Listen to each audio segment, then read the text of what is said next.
નમસ્કાર all friend, જય વિયતમાં. હું છું આપનો કિરણ જાણું અને હું છું અરવિંદ વિકાણી.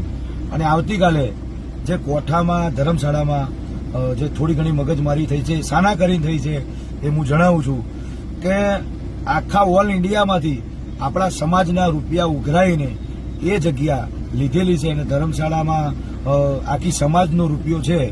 તો કાલે અમે લોકોએ એ કીધું કે ભાઈ આ ધર્મશાળામાં આપણી દેવી પૂજક સમાજનું ધામ એટલે અડકમેનું મંદિર બનાવવાનું થાય છે, બરાબર છે. તો એ લોકોએ અમારું માઇક બંધ કરી દીધું અને માઇક છીનવી લીધું, એટલે થોડી ઘણી હાથાપાઈ થઈ હતી. પણ મારી દેવી પૂજક સમાજને જણાવું છું કે એ ધર્મશાળામાં મારી આખી સમાજનો એક રૂપિયો છે અને મજૂરીનો રૂપિયો છે. એ ધર્મશાળામાં આપણે મંદિર બનાવવાનું થાય છે.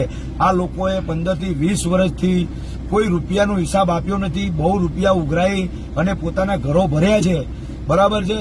1 રૂપિયાનો હિસાબ આપ્યો નહીં આ ટ્રસ્ટીઓએ, અને આમાં મંદિર બનાવવાનું કહે છે તો એ લોકો આડા પડે છે. તો ટ્રસ્ટીઓના બાપની જગ્યા નથી.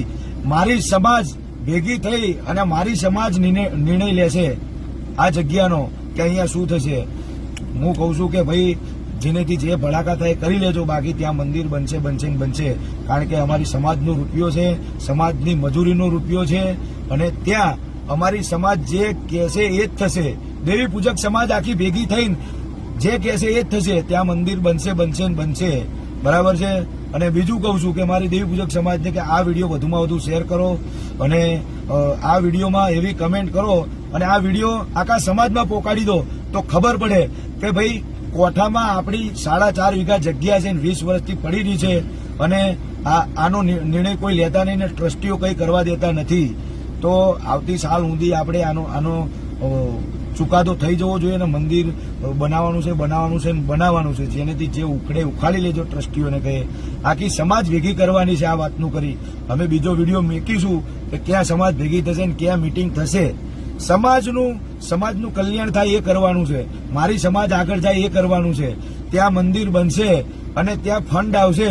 એ આખી સમાજના જે અમુક ગરીબ છોકરાઓ છે, જે અભણ છોકરાઓ છે, ભણશે ગણશે અને સમાજની પ્રગતિ થશે એ રૂપિયાથી, બરાબર છે. એટલે ત્યાં મંદિર તો બનવાનું જ છે ભાઈ, બરાબર. જય અડકમેમાં, જય વિયતમાં, જય દેવી પૂજક સમાજ, જય માતાજી.